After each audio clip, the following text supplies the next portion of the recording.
Okay, and now we're just going to have that 15-second delay that Facebook is so famous for as it streams us over to hang out with our Mighty Mystery fans and friends. And it looks like that is happening now. Welcome, Mighty Mystery friends. I'm your on-air host, Sarah DeVello, and I am so excited for you to meet our featured author, Kate Moretti, whose brand new book, The Girls of Brackenhill, is out now. Kate, welcome to Mighty Mysteries. Tell us about your book.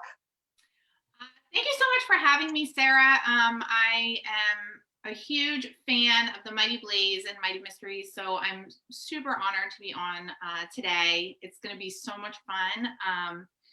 The Girls of Brackenhill was a story I wrote in 2017 because I've always written sort of like a domestic suspense type of book before. But in 2017, like a lot of people, I was out of creative juice. Like I just sort of like hit the bottom and I thought, what am I doing? Like nothing I can come up with feels like super interesting or better than real life. So I thought I want to do something a little crazy. And I sort of went off track a little bit for me. And I wrote a ghost story. And it was just I just thought, if I was going to write a ghost story, where would I set it? And I remembered when I was a kid. We'll get to that. I'll tell that story after I tell you what the book is about.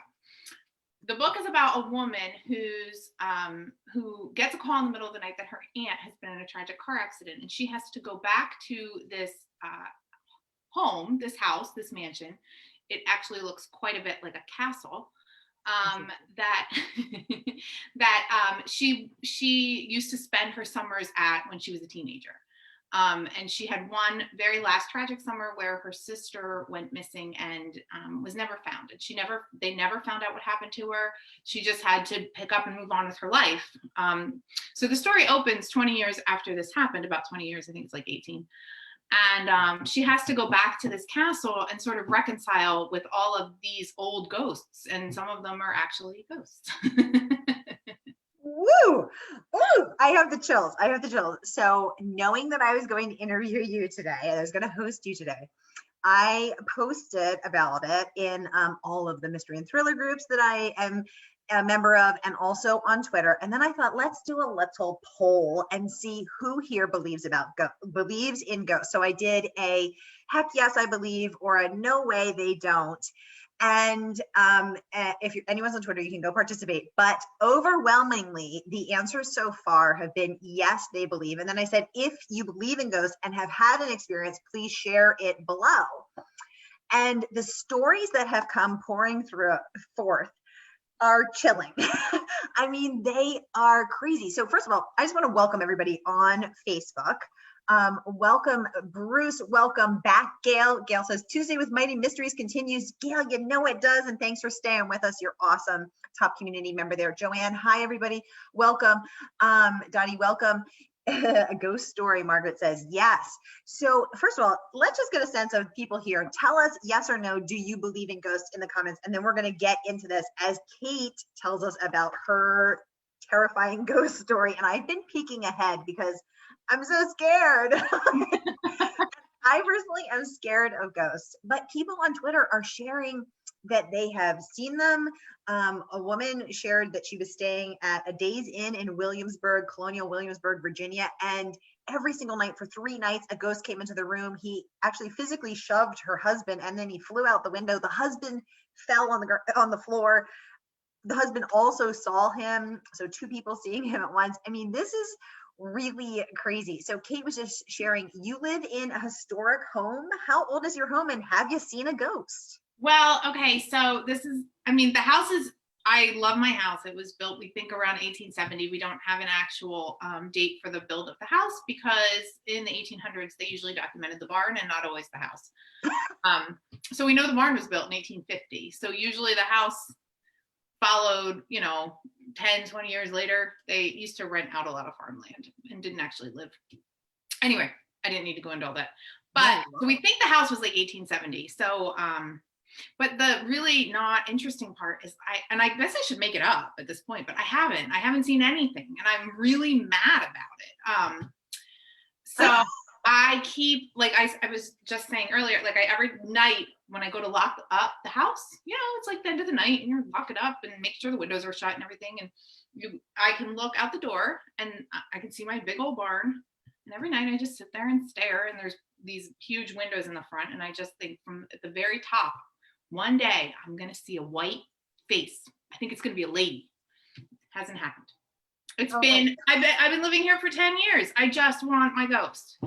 I feel like I was promised a ghost, and I don't know who I need to contact in like the ghost customer service department, but I do not have one. It's very But have you thought about going out there and saying, hello, is anybody here? Like, anyone here?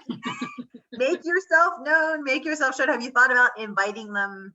I haven't. I think maybe I should. Maybe they're listening right now and they're like, we didn't know she would like us. Right. Maybe they were like watching. Maybe you come out every night to make sure they're not there, but you're inviting them in. What would you do if you saw one? I have no idea. I feel like I've been waiting for it for so long. And there was like, every once in a while I'll say to my husband, I feel like I hear footsteps in the attic. But now, now my daughter's up there. So, now it's just like her. There is all these little cubby holes in the attic, like parts of it are finished and other parts there's like doors in the walls that go behind the eaves, and we have a turret on the one side. It's a Victorian farmhouse, so the attic has it's a weird little door and it goes into the top of the turret, and I'm convinced somebody must live in there because if we had a ghost, that's where she would live. Yes. But even my daughter's like, I don't think it's not scary up here, Mom. I'm like, are you sure you're not? You're up there with your feel notebook. Anything. Kate's up there with her notebook, but are you sure you don't feel something? I think you should be a little scared. Oh my God. Yeah, no, I definitely think that the ghost, should you have one, would live in the turret for sure, because you have a freaking turret. That's amazing. Or I would fully expect for you to see a face in the window of your 1850 barn. I mean, that's pre-Civil War. I mean, some stuff has got to have gone down in the. And I live in Pennsylvania, which is a fairly historic state. Like, we've been here for a long time. That's right. I mean, we're talking Revolutionary War. We're talking Civil War. I mean, some stuff. Come on. Yeah, Kate, there has got to older at least. Yeah, I think you've got to open a portal or something because there's no way that you're living in an uninhabited place. Oh my goodness. No, I'll have to do something, I think. Some kind of seance, maybe. Gail is saying, no, she doesn't believe in them, but they do scare her too. Okay, Gail, I feel you. Bruce is saying yes and no. Bruce, we're going to need more on that. How can you be yes and no? Bruce also saying, I believe that people like in your family, parents, etc., who have passed away can visit you in your dreams in a good way. He also is watching from Rochester, New York. Any weird dreams over there, Kate? I don't. I mean, I have like your run of the mill, like, it's, I don't know, I'm 42 and I shouldn't have like, I forgot to take my exam dream, but I still do. And I lose all my teeth, it's all like the same dreams everybody else has. But I have not had dreams. There was one hilarious dream, actually. It happened last year. I posted about it on Facebook because I could not stop laughing. My grandmother, who passed when I think, let's see, it must have been 2001, maybe 2. Okay. I think. Anyway, I grew up with like very close to my grandmother, and I never had a dream about her until last year. I had this dream and I could hear her laugh again and I could hear her voice again, which is sometimes it escapes me because it's been so long. Yeah. And the most hilarious part of this dream is her and my husband were getting ready to go on a Golden Girls themed cruise together. And they were going shopping for their cabana wear. Oh, I love it. For their cruise wear, they had to. Yeah, she had to be looking good for the cruise. It was the most hilarious dream I've ever had. I woke up and I just thought, oh my God. And I rolled over and I said, you're never going to believe what I just had a dream about. He was like, I think that would actually be fun, except he's never going to go on a cruise in his whole entire life. So, but I think he would, the Golden Girls theme part, he would very much like. Okay, so to Bruce's point, this may be more than a dream. Margaret is saying, do not open a portal in 2020, Sarah. Oh my God, Margaret, you're so right. What was I thinking? I'll wait till next year. Kate, close the portal, wait till 2021. My God, what was I thinking? I wasn't thinking, I apologize.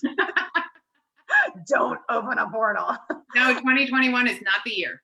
Yeah, exactly. Probably just, you know, just keep the portal closed. If you see something, you see something, but I wouldn't, best to keep the portal closed. Thank you, Margaret. So you've written this story, this ghost story, and it is scary. So tell us, what was, you know, why did you decide to write this ghost story now? What, I mean, why a ghost? The ghost was more that it's just something really fun. And it isn't a classic ghost story. I think when you get to the end of the book, you're not sure whether there was a ghost, whether the character's crazy, whether it's all a dream. Like, there is some ambiguity at the end of it. And I also think that as you're going through and you're seeing, there's no moment, there's no classic ghost story moment where you turn around and like the ghost is in the corner or like her head spins around. You know what I mean? Like, there isn't anything like quite like that. It's much more subtle. And you know, I am sort of the opinion that the things that your own mind can do to you are much more terrifying than what could happen in real life. Ooh, that is a good point. Because yes, because I am wondering, I'm at the point where I am wondering, is she hallucinating? Is she sleepwalking? Is she you know, what's it called? Where you're dreaming, but you're awake? Like, what is going on? Is she struggling with a mental illness? Like, I don't know. Or a guilty conscience. I don't know. And so it is it's very, you know, interesting, and you're not really sure what's real and what's not. And, you know, and it's such a thought-provoking and crazy story.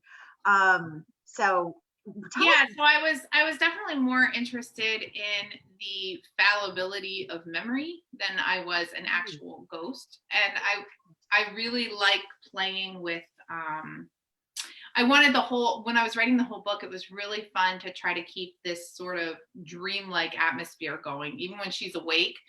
Like, there's just, you know, little pieces of information that you're given and you're like, wait, is that actually real? Right, exactly. So that was something that I just had a lot of fun with. Like, I wrote this book, like I said, when I had sort of reached the bottom of the creative well, and I just thought, I want to have an absolute blast. Like, I just want to have such a good time writing that it was kind of a book for me. Like, I just wanted to have a great time writing it. And I set it in a place that was kind of special to me. When I was growing up, we didn't have any money, and my dad took us north to the Catskills camping all the time. And he was a fly fisherman, so he was very familiar with the town of Roscoe, New York. So the one day we were driving up there, and he pulls off to the side of the road, and he's like, I want to show you guys something. We hiked up the side of this little hill, and we came to this completely abandoned, it looked like a medieval castle. Like, it was amazing. And because we didn't have any money, there's absolutely nothing wrong in my parents' mind with like letting your kids explore a condemned abandoned building for the day. And that's what we did. And I mean, at the time, it was the 90s. So you were allowed in, like, nothing was boarded up. You know, we just ran all over this place. You know, we didn't destroy anything, but it was so much fun. We took pictures. We were down in the basement. We were up. There wasn't quite an attic, but there was like I remember there was like little, almost like little turrets, and then you could climb up them and like see the outside. It was just really cool stuff. So that's where I wanted to set the book. When I decided I was going to write a ghost story, I thought, well, if I'm going to write a ghost story, I'm going to set it in a cool castle, and that's going to be that castle. What castle was it? Did you ever find out? Yeah, so it's called Dundas Castle. It's Craigie Clare is another name for it. It's in Roscoe, New York. It is still abandoned. It's never been lived in. It's never been purchased. It is actually owned by the Freemasons of New York. In the 70s for a while, or the 60s, I think, 70s, something like that. For a while, it was used as like a children's camp, which is actually a little creepy and weird. Yeah. And then it was used, I think, for a Freemason, like almost like a retreat, I think. but it was never inhabited. Like, it was never lived in. And there's a lot of history behind it about why it was built and then who it was sold to. And there's a lot of rumors and ghost stories that surround the castle to begin with. So it's all super interesting. Everything you can look up and read about Dundas Castle. I could talk about that for a very long time, but I don't think it's not all, we could do this for an hour. That is so cool, because I was thinking to myself, it didn't occur to me that it was a real place. And I was thinking, this is so crazy. And you described it so well. I could really picture it. Margaret is saying, quote, absolutely nothing wrong with letting your kids explore a condemned abandoned building in the Catskills. What could happen? What could go wrong? Well, what could go wrong? Exactly. Oh my funny God. you should ask, because I took my own kids back there trying to recreate that wonderful moment. Yeah. Oh no. Oh gosh. So as it turns out, the security in 2020 is significantly different than the security in 1992. And, the whole place is like, every tree has a no trespassing sign. I was a bit of an idiot, and I thought, well, I have a business card. Like, yeah. I tried a couple of times to contact the Freemasons of New York. I offered them money for restoration fees. I offered, like, I called them. I left messages. I sent emails, and I just couldn't get any traction. Nobody cared at all. I offered to pay them several $100s. Like, I was like bidding against myself in this email. Like, okay, what about this? How about this? Let me come up and look around. Yeah. I never heard from anyone. So I said, all right, kids, get in the car. We're going to go up and, we're going to break the law. Yeah, good. And we did. And everywhere you look is no trespassing on every tree. And my oldest is crying because she's terrified. We're going to go to jail. She's saying, like, I said, no one's going to send me to jail. Like, I'm like a chubby 40-year-old mom with a couple of little kids. Nobody's sending me to jail. And, I don't know. I just thought it's fine. Like, if I saw anybody, I'd be like, hi, Yeah. So we spent about 40 minutes looking around the outside. You could not get in the inside anymore. My youngest had a great plan that she was going to scale the wall and then come down and unlock it. And I said, that's a bad idea. We're not going to do that. So then all of a sudden we start hearing this like rumbling noise. And I'm like, what is that? And I turn around, and there is a very scary giant man on an ATV, and he's got a ski mask on. And on his lap, he's holding a crossbow. Is he a guard? Well, okay, so before I went, I did read online that there was a caretaker, and he was not amenable to visitors, but I didn't think he'd mean me. I don't know. I'm telling you, it was just one stupid decision after another. And so anyway, he says, you need to leave right now. And I'm standing there holding my business card like an idiot. And he wouldn't even like, I said, okay, we're just gonna go. And we walk down the little driveway, and we get down to the bottom. We were very far away from the car. He made us go out like a completely different way than what we parked. So we had to like walk up this narrow road. And I thought, oh my God, if we actually get out of here alive, like nobody comes running, like flying around one of these curves and hits my kids, I'm going to be so grateful, because this was just the stupidest parenting decision I've ever made. And we were walking back up to the car, and then we heard this like really loud bang. And my youngest was like, was that a gunshot? I was like, maybe, just get in the car. Just get in the car.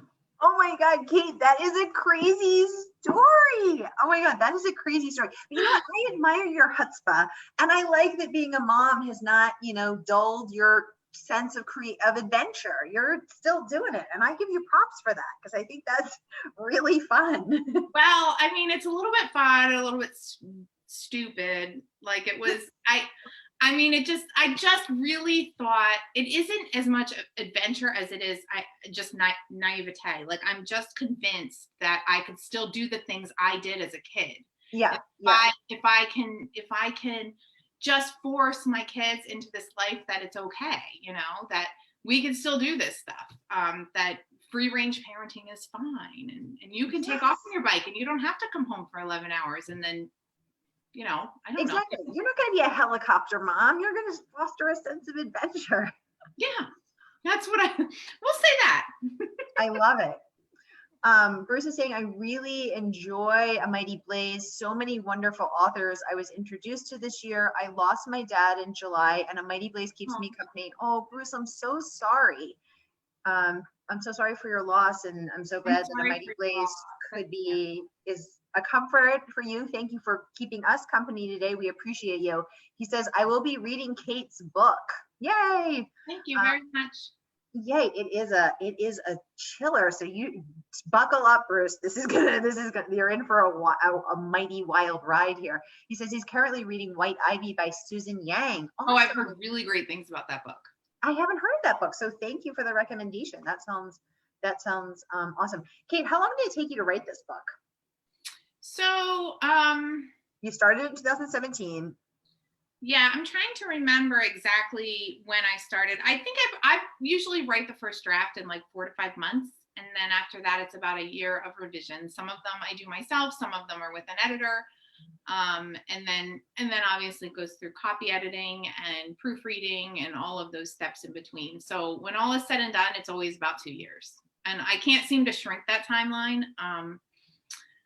And I'm usually cycling books, meaning like, now this one's releasing, I'm revising the next one and pitching the next one, so it's always sort of like this balancing act, which is such a stupid word.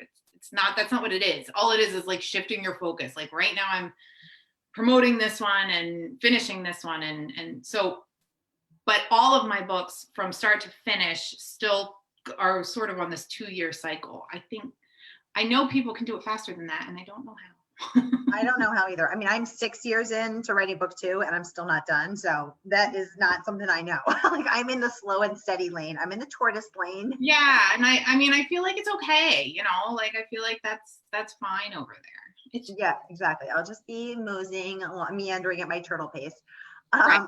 What about the cover? So was this the first cover they proposed to you? Did you have input into it? Was this? Yeah, so they had a bunch of different covers and they were all really cool. I had a ton of input actually. It was such a fun process and it was super collaborative. And I felt like when I sent an idea back, I have so much respect for cover designers because I have no idea. Like every time I have to make one of those little Canva graphics or like a little graphic for myself, I'm always like, I think I put a tree here. I'm just really that's not my strong suit. No.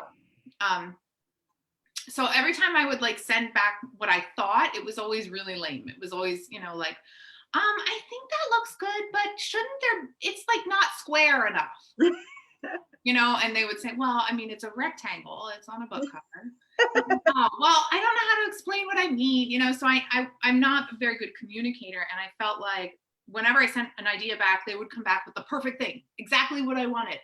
I don't know how they did that. But it was really fun. So the cover started out as like almost like a greenish, brownish. And I said, what if we did like a pink? Yeah, I love the pink. This cover is so perfect because this is exactly how I envisioned the castle. The pink gives it the sense of, it's perfect for the title, The Girls of Brackenhill. It gives me the sense of, that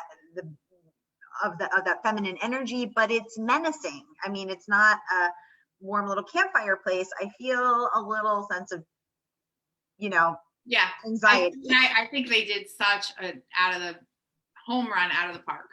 Yeah, absolutely. Absolutely. And this book has earned incredible praise. Publishers Weekly awarding it a starred review. And it was my first star from them. And I'm so excited about that. I've never gotten a star from Publishers Weekly. I've gotten a couple from Kirkus here and there, but never a Pub Weekly star. So I was really proud of that. That is a huge accomplishment that, that doesn't come cheap.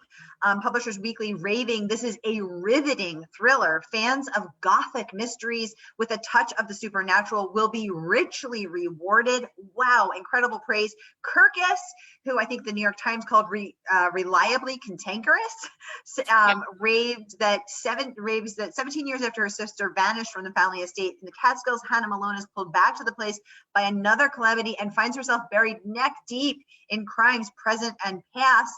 Link by link, Moretti hypnotically reveals a tragic, violent daisy chain. I love that because they are, praising your ability to build that story, as they said, link by link, which indeed is how it feels as you're reading it.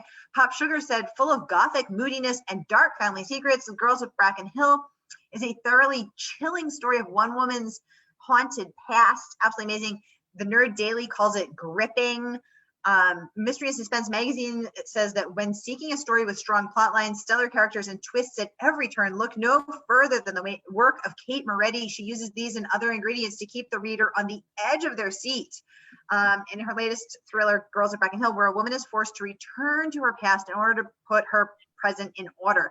Let's talk about how you do that. How do you create strong plot lines, stellar characters, and twists at every turn? What are these other ingredients that you use to keep readers on the edge of our seat? Tell us your secrets.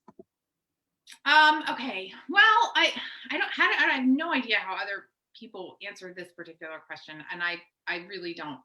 But I basically, everyone's, it comes down to people say, are you a plotter or a pantser? Do you plan it or do you? And I have this weird process where I plan it and then I veer wildly off the plan. And then I take the plan document and I update it for what I did. And then I think of a new plan and then I get down to writing and I do not at all what the plan was. So I don't know if that makes me a plotter or a pantser, but I've done it for like 4 books now. So I'm pretty sure that's my process. And I don't seem to have any control over it. So it's ridiculous and doesn't make any sense. And basically when I get to the end of a chapter, I just want to say, like, what is the craziest thing that could happen now? Ooh, I like that. I don't know. It seems, I always feel so goofy when I answer this question because I feel like if a second grader had to teach a writing class, this is what they would say.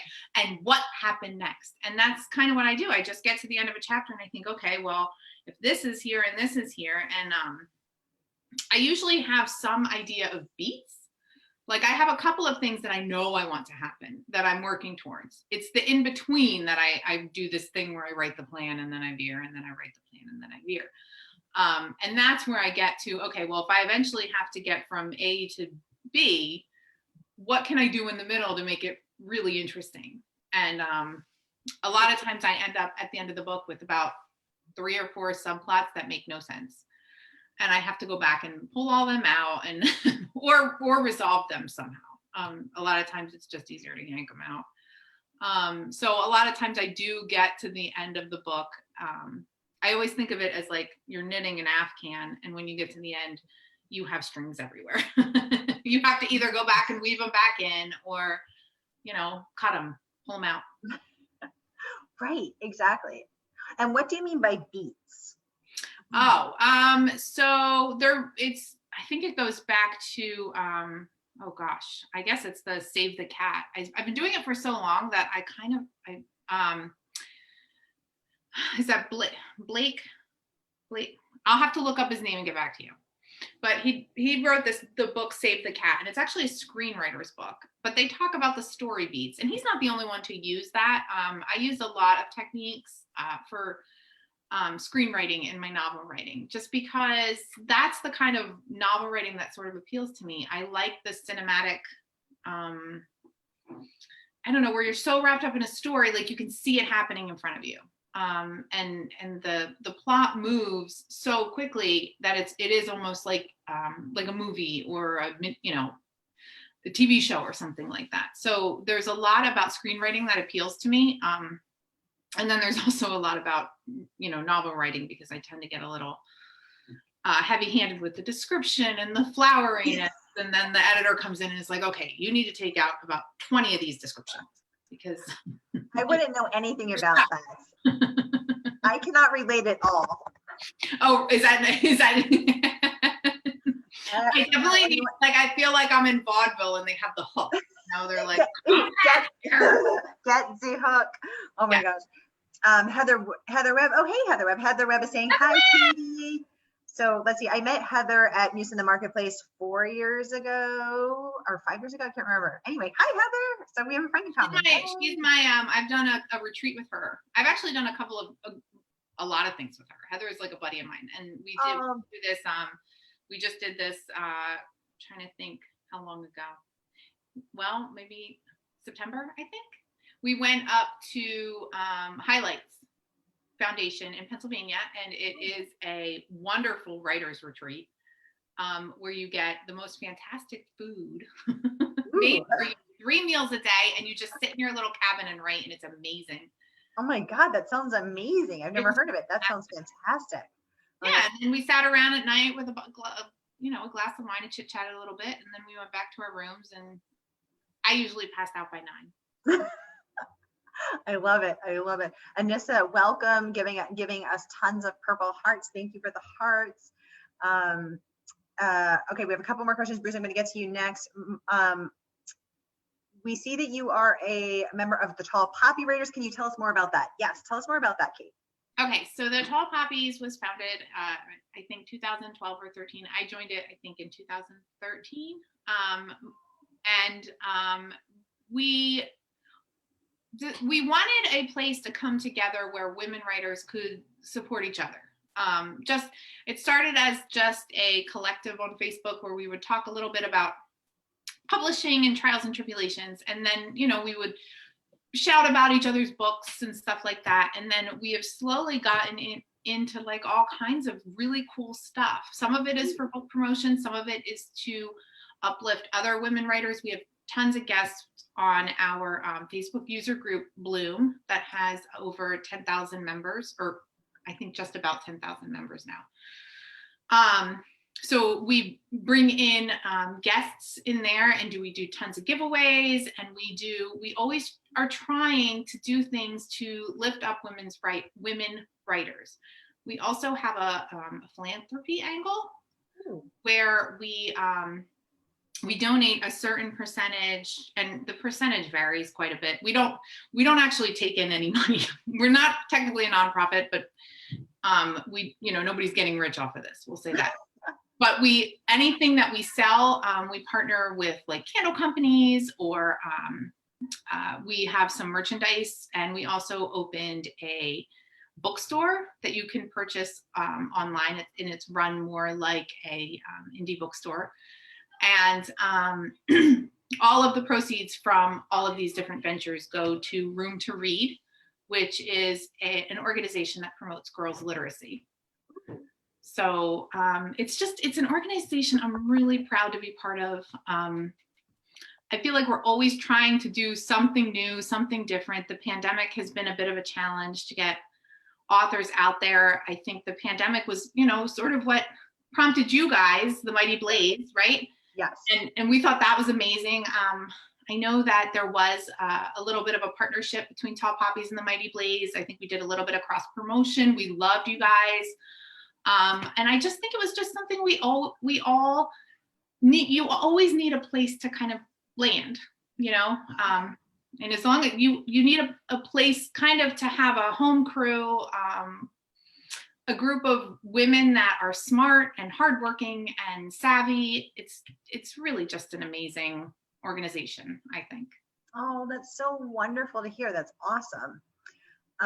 Bruce would like to know, does an author already have ideas for her next book? Sarah and Katie. So Katie, you go first.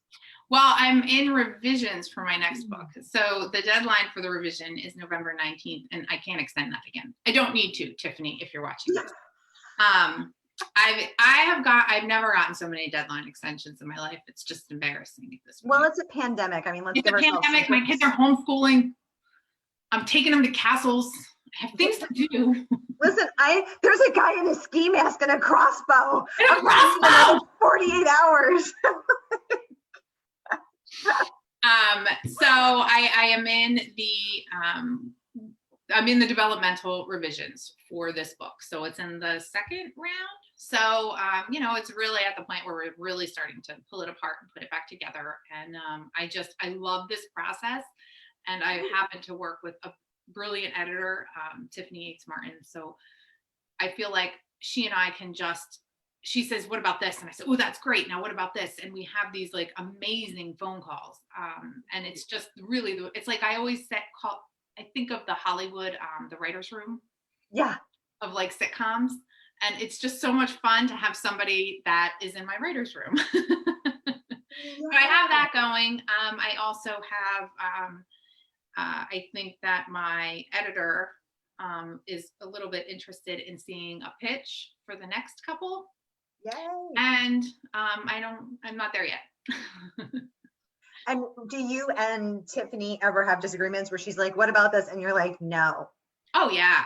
Oh, for sure. Well, and how do you resolve those? I mean, if she's like, what about we bring in a robot? And you're like, robot? There's no robot. No, I mean, robots. It's not gonna happen. She did have she has attended. I mean I think 2 is a pattern in my opinion. So now what is it? Sorry, what was it? 2 is a pattern. I've had 2 books with her, and in both of them, she has changed the villain on me. And so she tried to change the villain on this one, and I was like, I like my villain. I'm gonna keep the villain who the villain is. And she's great because she just says, okay, well, if that's what you want to do, then here's all the things you have to do to make it work, because it doesn't work right now. So I love that she kind of tells me that. And she says, it would be easier to do my thing. And I say, well, I'm not going to do it. That's so interesting, because I think one of the things that really is endlessly fascinating, but also overwhelming for me as a writer, is that there is no right answer. This isn't math, and I hate math. So I just want to say that. But the one, I just want to say that. Ooh, there's an echo. Oh wait, I think you may have something.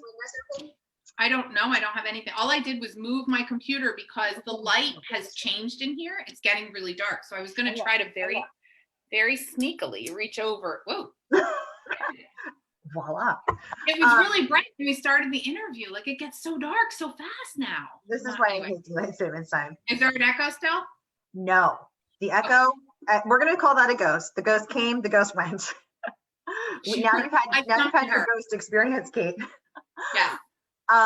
No, but one of the things, math is clearly not my strong suit. But the one thing that I like about it is the certainty. When you've gotten the right answer. There's only one right answer. 2 + 2 is 4, and it's never going to be anything other than 4. But with writing, with you, for instance, and Tiffany, of her saying, what if you change the villain to this other person? And you saying, no, I like this. And she says, okay, here's all the reasons why yours doesn't work. And here's all the reasons why mine would be easier. There's no right answer here. It's only right. So how do you, and Margaret is saying, no, quote, no, I like my villain, LOL. That is a good quote. We're going to get that on a t-shirt for you, Kate. No, I like my villain. I like my villain. I like my villain. And on the back, it says hashtag where's my ghost. But how do you deal with that when this could be the villain, that could be the villain? Is it just so it depends on the book. So with Girls, I can't spoil it, but the villain in Girls of Brackenhill was not the original villain. That was the one that Tiffany said, what if, hear me out, this is crazy, but what if? And I said, oh my God, that's so stupid. I'm gonna do that. And then she was like, just think about it and, call me back or whatever. And I thought about it and thought about it and thought about it. I think even at first I was like, no, I'm not doing that. That sounds crazy pants. And then I don't know. I think I just woke up one day and I said, you know what? I think she's right. I think it'd be really cool if blah, blah, blah, blah, blah, blah, blah. So I think that some of it is letting go of, like a vision that you had. Yes. And if you're able to do that. And so some of it then, the villain for my next book, it's really complicated. She keeps trying to take the layer of complication away, and she could be right.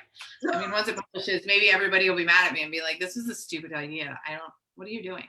But I think it's kind of fun. So I don't want to lose that layer of complication.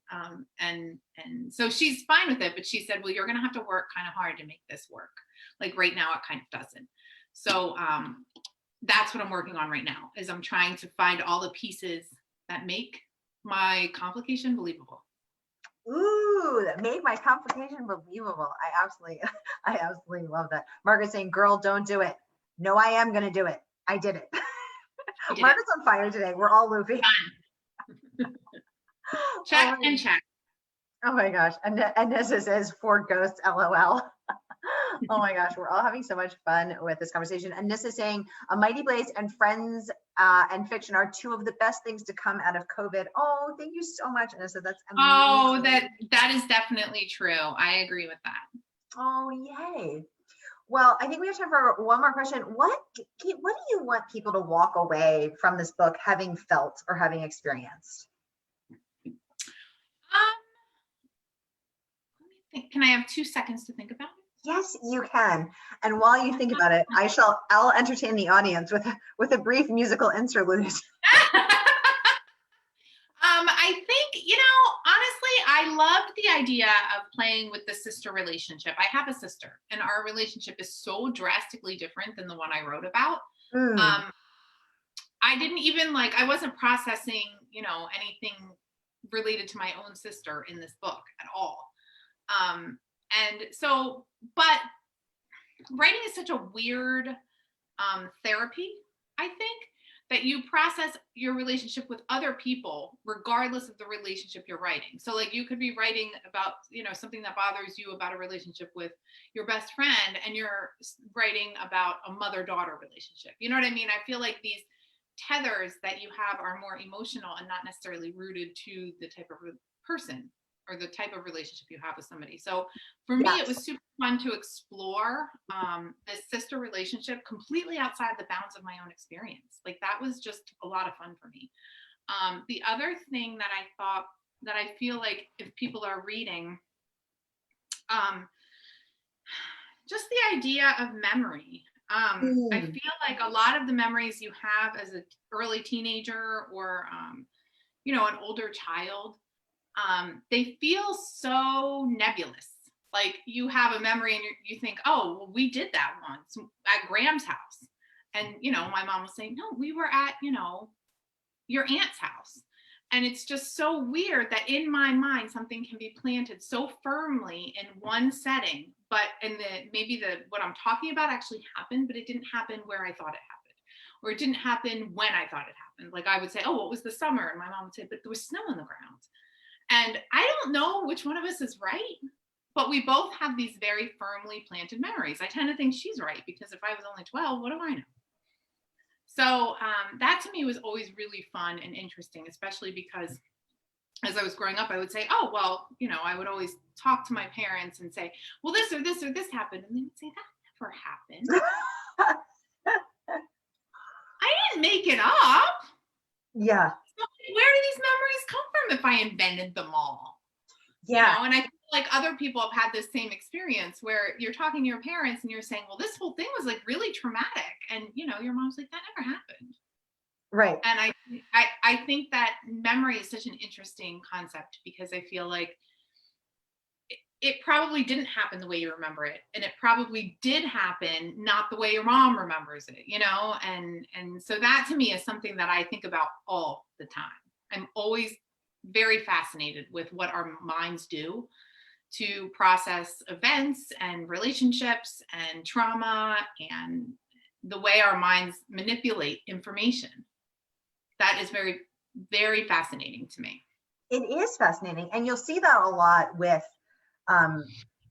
recounting by witnesses to either police or in courts or to lawyers, that the variance of memory and the impermanence of memory and the imperfection of memory, and how someone can be absolutely convinced that this happened, or that they saw what they saw, or that it happened a certain way.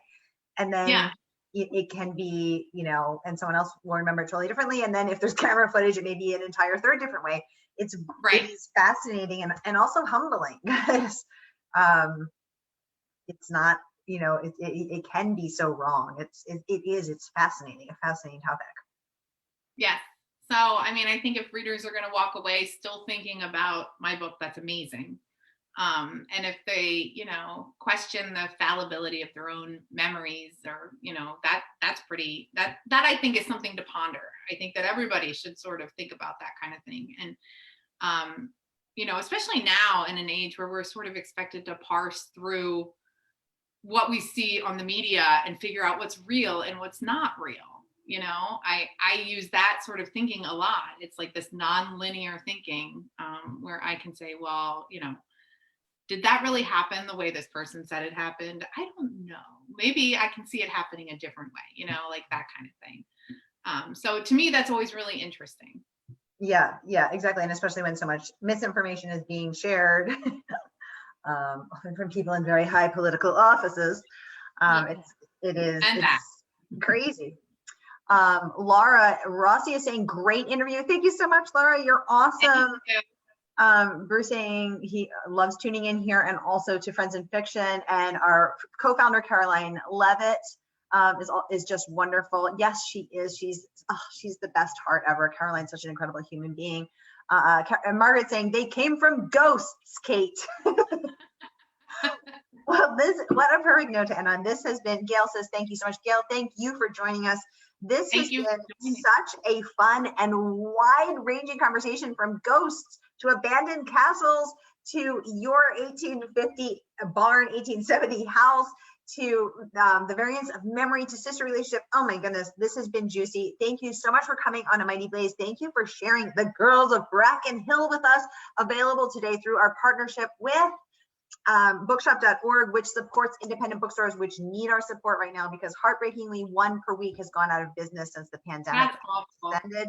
So when you buy Kate's book, The Girls of Brackenhill, today, that money will go to support independent bookstores, and you get to read this fabulous ghost story. And this says, thank you so much, ladies. Gail says, thank you all for joining us. Thank you for your wonderful questions. Kate, thank you so much, and thank you for having me. This was a blast. I had a great time. Yay! We will see you next time here on A Mighty Blaze. Have a great night, everybody.